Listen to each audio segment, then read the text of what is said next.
खथ उसी रक्थो व वीणनं मामो नलंग व सोतो व मारो भज्जी पुनः पुनः। भगवान बुद्ध यहाँ पर कहते हैं, आधा लिया मैंने ये रहा था, आधे ब्रह्मचारी नागरत्न जी बैठे हुए हैं, तो मैंने आधी गाथा ली है, ज्यादा नहीं ली मैंने। इसमें क्या है ये कि तृष्णा की जड़ को खोदो। एक खस होता है, आपने सुना होगा, खस होता है तो उसका सुगंधी बनाई जाती है, इत्र जिसको कहते हैं, वो बनाया जाता है। तो उसके झाड़ को पूरा खोदा जाता है, जड़ों को निकाला जाता है, उसमें सुगंधी आती है। और जड़ का आसब निकाला जाता है, उसका वो क्या बोलते हैं, भाप निकाल के उसको पानी में तब्दील किया जाता है, उससे उसका खस का जो है इत्र निकलता है, वो हमारे काम आता है खुशबू के लिए। तो उसको उसीर को खोदा जाता है। तो यहाँ भगवान बुद्ध कहते हैं जिस प्रकार से उस सुगंधी के लिए उसीर को खोदा जाता है, खस की जड़ को खोदा जाता है, इसी प्रकार से तृष्णा की जड़ को खोद के निकालो। तृष्णा की जड़ को खोद के निकालो। ये तुम तृष्णा के वशीभूत तुम सबको मार इस तरह नष्ट न कर दे, जैसे जल प्रपात कमल के पौधे को नष्ट कर देता है। अगर जल प्रपात हो रहा है, जल में जल ज्यादा तेजी से बह रहा है, नदी के उसके तालाब के अंदर इधर उधर मथन हो रहा है, तो उससे क्या होता है, कमल के पौधे जो है इतर बितर हो जाते हैं, बिखर जाते हैं, खत्म हो जाते हैं, टूट जाते हैं। इसलिए इस तृष्णा को की जड़ को खोदिए। जब तक तृष्णा की जड़ रहेगी तब तक आप जो है आगे नहीं बढ़ सकते, बुद्ध धर्म के अंदर नहीं जा सकती है। तृष्णा ही है जो हमको बार बार यहाँ पर लेके आ रही है। बार बार हम जो है फंस रहे हैं भवचक्र के अंदर, इस तृष्णा के कारण फंस रहे हैं। तो पिछली बार मैंने आपको बताया था कि तृष्णा के कारण ही उपादान होता है, लेकिन इस तृष्णा का कारण हम कैसे फंस जाते हैं, तृष्णा के कारण हम कैसे फंस जाते हैं। तो तृष्णा का मतलब चाहत है, वासना है, आसक्ति है। तो आसक्ति जब हमारे अंदर जागती है किसी चीज की, किसी वस्तु की, किसी बात की, तो फिर हम क्या करते हैं, उसकी खोजबीन करते हैं, उसे खोजते हैं, पर्यवेक्षण करते हैं। आपके जीवन में कोई चीज भी आपकी चाहत आ रही है, उसको जरूर खोजोगे आप, छोटी हो या बड़ी हो, अच्छी हो या बुरी हो, उसकी खोज करते हैं। और जब खोज करते हैं तो इस खोज के कारण ही हमको लाभ होता है। अगर खोज नहीं करेंगे तो लाभ नहीं होगा, वो चीज प्राप्त नहीं होगी, वो चीज प्राप्त नहीं होगी तो लाभ हमको नहीं होगा। इसलिए उस खोज के कारण हमको क्या होता है, लाभ होता है। खोज के कारण हमको लाभ हो रहा है, और जब लाभ होता है तो हम बार बार उस लाभ वाली चीज को लेना चाहते हैं, बार बार चाहते हैं उस चीज को। जब लाभ हो रहा है तो हम उसे बार बार लेंगे, दृढ़ निश्चय करेंगे कि इसको हम जरूर लेंगे, इसको जरूर खोजेंगे, और बार बार हम उसकी तरफ जाते हैं। बार बार उसकी तरफ जाते हैं तो क्या है, फिर निश्चय करते हैं, हम दृढ़ विचार करते हैं, दृढ़ विचार होता है हमारा, उसके अंदर जो है हम दृढ़ता लाते हैं अपने विचार में, और बार बार उस वस्तु को हम ग्रहण करने की कोशिश करते हैं। जब बार बार हम उसे, जब हमारे अंदर विनिश्चय आ जाएगा, दृढ़ विचार आ जाएगा, तो फिर क्या होगा, हमारे अंदर छंद राग जो है उत्पन्न हो जाएगा। उस वस्तु के प्रति जो है हमारे अंदर क्या, प्रबल इच्छा जो है, छंद का मतलब है उत्साह, और राग का मतलब है इच्छा, वासना। तो उसके अंदर जो है हमारी इच्छा उत्पन्न हो जाएगी, उसे हम जो है छंद राग जो हमारे अंदर उत्पन्न हो जाएगा, जिसके कारण हम जो है बार बार उसको प्राप्त करने का हम फिर क्या करेंगे, प्रयत्न करेंगे। चंद्रघास से क्या होगा, हम बार बार उसको प्रयत्न करेंगे, उस वस्तु हमको मिलती रहे, वो सामान हमको मिलता रहे, उस चीज को हम प्राप्त करते रहें, उस विचार को हम प्राप्त करते रहें। इस तरह से हम जो है उसमें क्या करेंगे, प्रयत्न करेंगे, प्रयास करेंगे, अध्यवसान करेंगे। और इस प्रयत्न से, अध्यवसान से क्या होगा कि हम जो है जब एक बार लेंगे, फिर दोबारा लेके आएंगे, फिर 3 बार लेके आएंगे, फिर बार बार लेके आएंगे, तो फिर अब हमें तो जरूरत तो कम की है। जब कम की जरूरत होगी तो बाकी जो लेके आए हम क्या करेंगे, उसको जमा करेंगे, परिग्रह करेंगे, जमा करेंगे। हम अपने आसपास देख सकते हैं, बैठे हुए हैं, मैं खुद बैठा हुआ हूं, घिरा हुआ हूं वस्तुओं से, जमा की हुई वस्तुएं, हर व्यक्ति घिरा हुआ है वस्तुओं से। बुद्ध के पास कितनी वस्तुएं थी? हम बुद्ध के श्रावक हैं, बुद्ध का श्रावक बनने की कोशिश कर रहे हैं। बुद्ध के पास कितनी वस्तुएं थी? तो जमा करने लगे हम, और जमाखोरी से फिर क्या होगा, दूसरों के लिए चीजें कम पड़ती। जब एक आदमी बहुत सारी चीज जमा कर लेगा तो दूसरों को कम पड़ेगी। परिग्रह करना हम शुरू कर देते हैं। परिग्रह करने से फिर क्या होता है, जब हम जमा करते हैं तो उसके अंदर हमारा मात्सर्य पैदा हो जाता है, हमारे अंदर कंजूसी आ जाती है, ये हमारी निकल न जाए, हमसे छूट नहीं जाए, किसी तरह से निकलनी नहीं चाहिए। हम हाथ को खुला नहीं करते, हम हाथ से जाने नहीं देना चाहते, हम किसी को देना नहीं चाहते, उस पर हम जो है पूरा इच्छा चाहते हैं कि ये मेरी चीज है, मेरे पास ही रहनी चाहिए। हम उसमें मात्सर्य यानी हम जो है कंजूसी के साथ उससे चिपक जाते हैं। और जब इतनी बात हो जाती है तो जो चीज हमारे मन में बस गई है तो उसे निकालने के लिए छूट न जाए, फिर हमें क्या करना पड़ेगा, उसकी रक्षा करनी पड़ेगी। जो हमारी कीमती वस्तुएं होती है कहाँ रखते हैं हम, अंदर ले जाके, हाँ।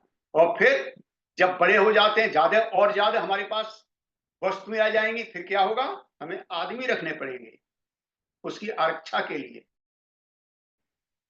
हाँ। तो ये जो है आरक्षा, और इस आरक्षा के कारण ही, हिफाजत के कारण ही क्या होता है, हम दंड ग्रहण करते हैं, शस्त्र ग्रहण करते हैं। किसके लिए बंदूक, किसके लिए लाइसेंस लेते हैं, रक्षा के लिए लेते नहीं लेते? क्यों लेते हैं? गरीब क्यों लेगा भैया? गरीब को क्या पड़ी है लाइसेंस लेने की, बंदूक क्या, हाँ, उसे कोई जरूरत नहीं है। लेकिन मैक्सिमम जो है पैसे वालों के पास ये चीज मिलेगी, तो शस्त्र ग्रहण करते हैं। और जब ये चीज होगी इकट्ठी, तो जब हमारी चीज उसमें से कुछ जाएगा तो कलेश होंगे, हाँ, विवाद होगा, तू तू मैं होगा।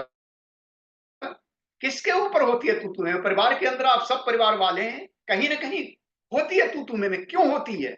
इसी मात्सर के मारे होती है, हिफाजत के मारे होती है, जमाखोरी के मारे होती है, हाँ, तू तू मैं होती है। फिर जो है गाली गलौज होती है, चुगली चाटी होती है, मारपीट भी हो जाती है। और फिर इसकी रक्षा के लिए हम झूठ भी बोलने लगते, हमारे सारे सील धराशायी हो जाते हैं, और अनेक प्रकार के जो है पाप कर्म हम करने लगते हैं। पाप कर्मों में हम लिप्त हो जाते हैं, क्योंकि जो चीज हम चाहते हैं उसके, वो हमारे पास बनी रहनी चाहिए, कुछ भी रहना चाहिए, कुछ भी किसी तरह से हमारा हो, लेकिन वो चीज नहीं जानी चाहिए, वो वस्तु हमारे से जानी नहीं चाहिए।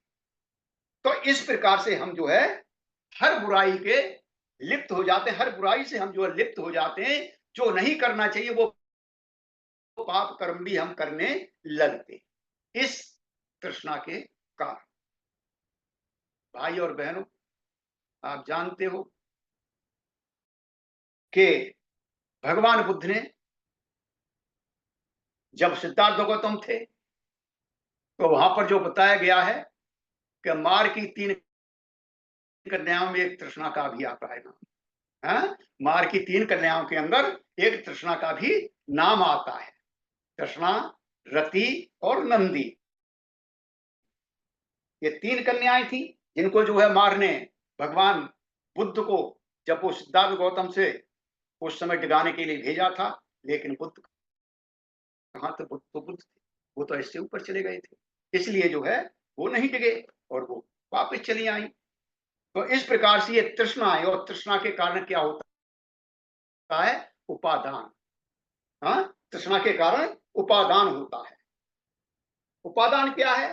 उप और आदान। उप का मतलब होता है दृढ़, हाँ, और आदान का मतलब पकड़ना, दृढ़ता से पकड़ना। उपादान का मतलब दृढ़ता से पकड़ना। जो वस्तु हमारे पास आ गई, जो विचार हमारे पास आ गया, उसको हम दृढ़ता से पकड़ लेते, उसे छूटने नहीं देते, अपने पास रखते। तो ये तृष्णा के हेतु से उपादान की उत्पत्ति होती है। उपादान का कारण क्या है? तृष्णा। तृष्णा के कारण उपादान पैदा हो रहा है। हाँ, उपादान का कारण तृष्णा है। अस्तित्व का आधार जो है उपादान है। अस्तित्व का जो हमारा अस्तित्व है, इसका आधार उपादान है, क्योंकि उपादान से ही भव होता है। अगर उपादान नहीं होगा तो भव नहीं होगा, और भव से ही ये अस्तित्व बनता है। भव से ही अस्तित्व बनता है। तो ये जो है बलवती तृष्णा का रूप या उग्र तृष्णा का रूप जो है उपादान है। यानी जो बलवती तृष्णा है, बहुत ज्यादा उग्र तृष्णा है, हमारी प्रबल तृष्णा है, उसको हम क्या कहते हैं? उपादान के नाम से जानते हैं। इससे अज्ञान पैदा होता है। उपादान से अज्ञान पैदा, अभी मैंने बताया यहां पर तृष्णा जो है कहां तक ले गई हमको? मारपीट तक ले गई हो। जो झगड़े चल रहे हैं संसार के अंदर, ये तृष्णा के कारण चल रहे हैं। मेरा प्रभुत्व जमना चाहिए, यहां पर ये मेरे अंडर आना चाहिए। आज जो हमें दिखाई दे रहा भारत के अंदर, ये तृष्णा के कारण। तृष्णा किसकी है? किसी को कुर्सी की तृष्णा है,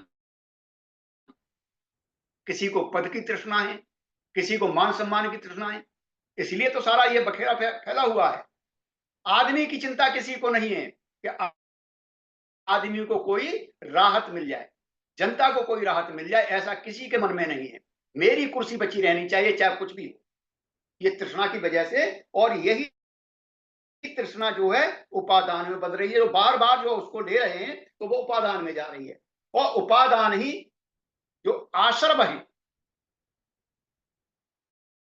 आश्रम जो होते हैं, जब मैंने ये शुरू किया था तब बताया था कि आश्रमों से हमारी अविद्या पैदा होती है, आश्रमों के कारण अविद्या पैदा होती है। तो आश्रमों का आधार जो है उपादान है। इस उपादान के कारण ही आश्रम बनते हैं। आश्रमों का उपादान, आश्रमों का जो आधार क्या है? पूरा का पूरा उपादान है। जितने भी आश्रम धर्म हैं, उपादान से ही पैदा होते हैं। हाँ, उपादान से ही पैदा होते हैं। और ये 5 स्कंद जो है, जिनको 5 स्कंद उपादान स्कंदों के रूप में ये जाने जाते हैं। ये जो उपादान है, पंच स्कंद के रूप में भी जाने जाते हैं। स्कंद उपादान के रूप में इसको जानते हैं। यह भोगों की खोज बीन में दौड़ता फिरता रहता है। उपादान के कारण हम किसके उसमें घूम रहे हैं? जो भोग हैं हमारे, जो भोग विलास हैं, जो वासना है, उसकी खोज हम करते रहते, निरंतर उसमें जो है दौड़ते रहते हैं। यह भोगों के प्रति प्राप्ति के लिए सभी ओर से प्रभावित करता है। उपादान की वजह से हम प्रभावित रहते हैं, क्योंकि बलवती इच्छा है। ये जो है दृढ़ता से हमने पकड़ रखा है कि ये हमको चीज चाहिए चाहिए, ये वस्तु चाहिए चाहिए, ये विचार हमारा चाहिए चाहिए, विचार हमारा जो है स्थापित होना चाहिए। इसलिए हम जो है बार बार इन चीजों को लेते रहते हैं और उसी में हम चलते रहते हैं। ये हमें जो प्रभावित करता रहता है। इस अवस्था को जो है उपादान कहते हैं। उपादान हमारे जीवन में उस ईंधन की तरह है। उपादान क्या है? उस ईंधन की तरह है जो तृष्णा की ज्वाला रूपी ज्वाला, जो तृष्णा की ज्वाला उपादान रूपी ईंधन से जो है जलती रहती है। उपादान से जो है, उपादान रूपी जो ईंधन है, जिस प्रकार से ईंधन होता है उसमें आग जलती रहती है, इसी प्रकार से उपादान की वजह से जो तृष्णा की आग हमारी जलती रहती है। तृष्णा हमें बार बार जाते रहते हैं। तन्हा पश्चात उपादान, यानी तृष्णा का कारण क्या है? उपादान है। तृष्णा के हेतु से उपादान है, और उपादान से ही ये जो है चिपकी रहती है। तृष्णा जो है उपादान रूपी ईंधन से चिपकी रहती है, अतः तृष्णा ही उपादान का कारण है। इस तरह संबंध आलंबन में दृढ़ता पूर्वक ग्रहण करने वाले सभी धर्मों को उपादान कहा गया है। तो भाइयों और बहनों, ये उपादान जितने भी धर्म है वो सब उपादान कहे जाते हैं। और ये जो है उपादान 4 प्रकार के होते हैं, एक तरह का नहीं, 4 प्रकार के होते हैं। तो पहला उपादान है काम उपादान। काम उपादान, और आप जानते हैं भगवान बुद्ध कहते हैं, काम तो जाए तो सो को, काम तो जाए तो भयं, काम तो विप्पमुतस् नत्य शोको कुतो भयं। काम से जो है भय पैदा होता है, काम से जो है शोक पैदा होता है, और जिसने काम का उच्छेद कर दिया, जहां काम है ही नहीं, तो वहां पर जो है न शोक होगा और न भय। तो पहला है काम उपादान। जितने भी काम वासनाएं हैं, जितने भी काम वासनाएं हैं, सारे इस काम उपादान के अंदर आते हैं। हाँ?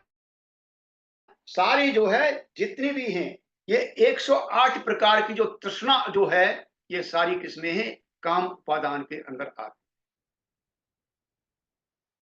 पिछली बार मैंने बताई थी आपको 108 प्रकार की तृष्णा कैसे, कि 4 हमारी इंद्रियां, 6 इंद्रियां हैं, 6 इंद्रियों के विषय 12, काम तृष्णा, भव तृष्णा और विभव तृष्णा 12 या 36, और फिर जो है भूत, भविष्य और वर्तमान 3 काल की। तो 108 प्रकार की तृष्णा, ये सारी की सारी तृष्णाएं क्या हैं? काम उपादान के अंदर आती है। दूसरा उपादान है दृष्टि उपादान। तो इसमें जितनी भी मिथ्या दृष्टियां बताई गई हैं, भगवान बुद्ध के टाइम में कितनी थी? 18 आदि की थी, और 44 अंत के बारे में थी। इस प्रकार से 62 प्रकार की दृष्टियां थी। ये सारी दृष्टि किसमें आती हैं?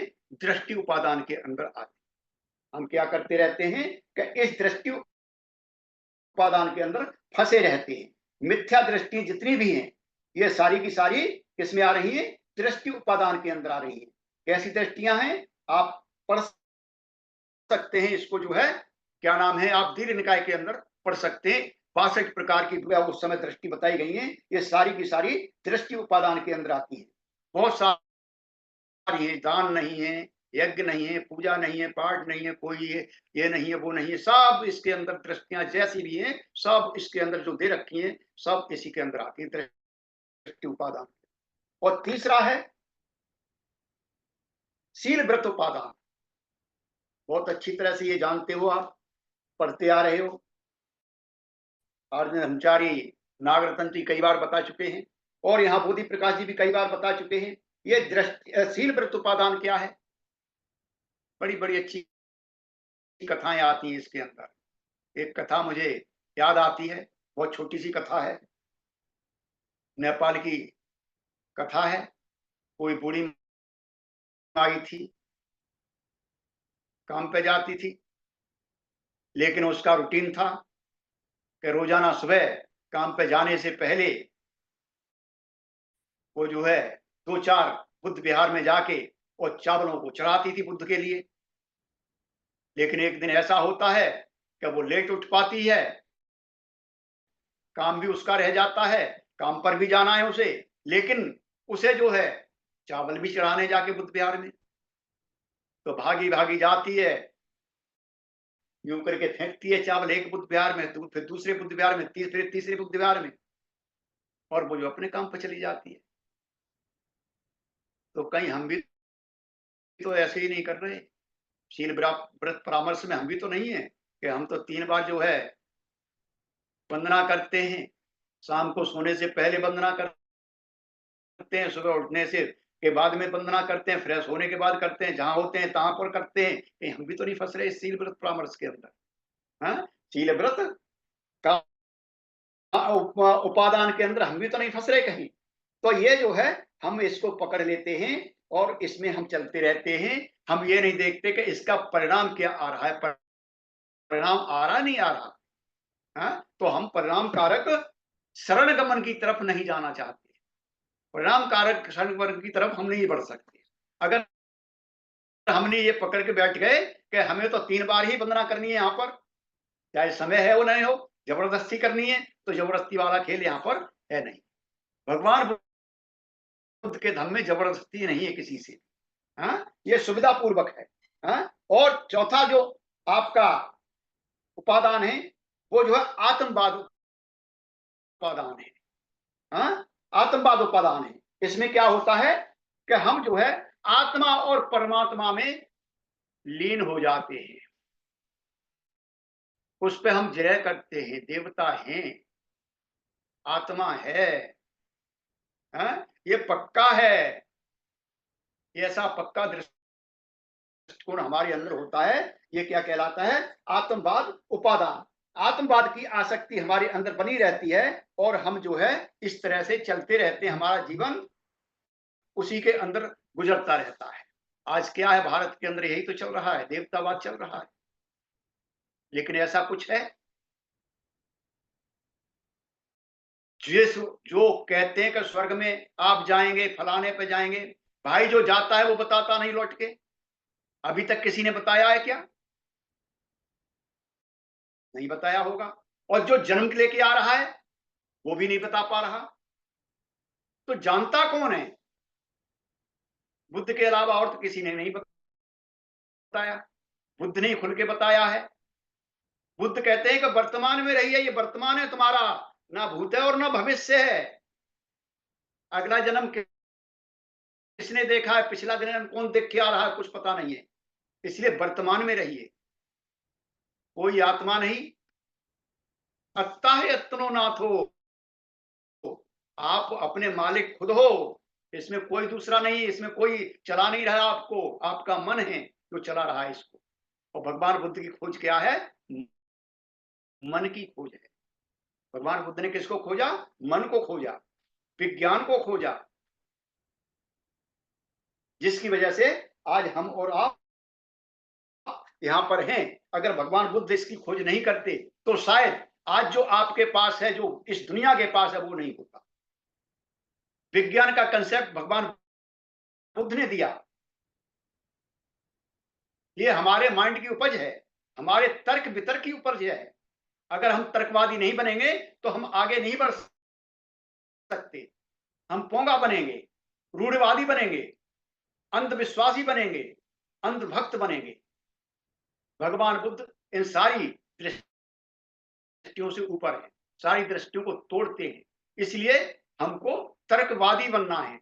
हर कदम कदम पर हमको तर्क करना है, सोचना है, चिंतन करना है, ध्यान करना है, कहीं कुछ छूट न जाए, आगे बढ़ते रहना। तो इस प्रकार की ये 4 उपादान, काम उपादान, दृष्टि उपादान, शील व्रत उपादान और आत्मवाद उपादान, इस प्रकार इनसे प्रभावित होकर के प्राणी जो भी कर्म करता है उसका फल भविष्य में भव के रूप में प्राप्त होता है। जो भी काम कर रहा है प्राणी, वो जो है भव के रूप में उसको प्राप्त हो रहा है। उपादान हुआ है तो भव होगा। पहले ही बताया था कि तृष्णा आगे हमको भव में ले जाएगी और भव इकट्ठा होकर के हमें पुनः अविद्या के अंदर फंसा देगी ले जाके, और फिर ये चक्र चालू चलता रहेगा। ये जो खत्म होने वाला नहीं है। इस प्रकार जो ये कर्म हो रहा है, इस कर्म को क्या कहते हैं? भव कहते हैं, क्योंकि इसके कारण ही भव होता है। अतः इस कर्म भव का हेतु है। ये जो है कर्म भव का हेतु, और कर्म क्या है? ये उपादान है। ये उपादान है जिसके कारण भव हो रहा है।